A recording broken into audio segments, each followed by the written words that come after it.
They sent a crew to demolish my lake cabin for not paying HOA fees. The only problem, I'm not even in the HOA. They rolled up with a backhoe and tore apart the home I built with my late wife. All while the HOA president watched with a smile. She thought she was running over some poor old man to steal his lakefront property. What she didn't know was that while her crew was tearing down my walls, my kids were already on their way, and my whole family are federal agents. What happens when a power-tripping HOA that loves to break the law accidentally targets the one family that enforces it for a living? Drop a comment below with where you're watching from, because this story of revenge is one for the books. It was a misty morning on Lake Ashford.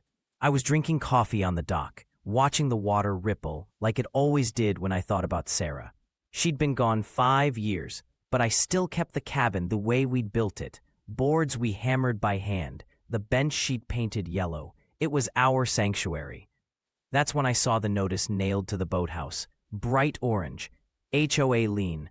I wasn't even in the HOA. I lived on the opposite side of the road, outside their reach. I called the number. Mara Wilkins, HOA president, answered like I'd interrupted her spa day. "Pay your dues, or we'll escalate," she said. "I'm not a member," I told her. Her laugh was sharp. "Not my problem. Consider yourself notified." By noon, a county clerk's letter showed up saying the HOA had filed foreclosure. That's when I called Dana, my oldest. "They're trying to steal the cabin," I said. Her reply was calm, professional. "Don't sign a thing, Dad. We're coming." Within 2 days, all 5 of my kids were in my living room, badges and briefcases stacked on the table. Dana, DOJ fraud. Michael, Treasury. Caleb, FBI. Josh, Marshals. Emma, Postal Inspector. Each one an expert in exactly the kind of crime Mara and her friends were pulling. They spread out the documents. Forgeries, double filings, fake signatures. They'd been doing it to neighbors for years, flipping homes for pennies and lining their pockets.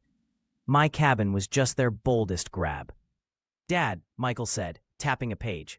"This isn't just civil. This is organized fraud. We can take them down." Still, the HOA kept pushing. First fines, then threats. One night, I woke up to headlights in the yard. Black SUV, idling, watching.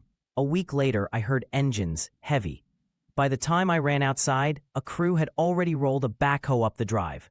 Mara stood there with her phone out, recording like it was entertainment. "You can't do this," I yelled. "Watch me," she said. The machine tore into the front wall. Wood splintered. Windows shattered. The home Sarah and I had built crumbled like paper while Mara smiled. I'll never forget the sound, or the silence after. Just dust and ruin. But here's the thing.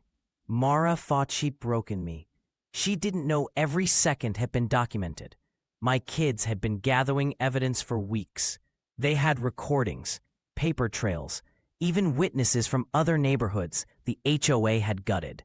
The very next morning, subpoenas went out, bank accounts frozen, records seized. By the time Mara tried to show up at another property, she was met with federal agents instead of contractors. In the end, the entire board was indicted. Mail fraud, wire fraud, conspiracy, racketeering. Mara went from ruling the HOA like a queen to standing in front of a judge with her assets stripped and her friends turning on her. As for me, the cabin was gone, but not Sarah, not the memories. And thanks to my kids, the lake was finally safe from the people who thought they owned it. Some say revenge is best served cold. I say it's best served by family.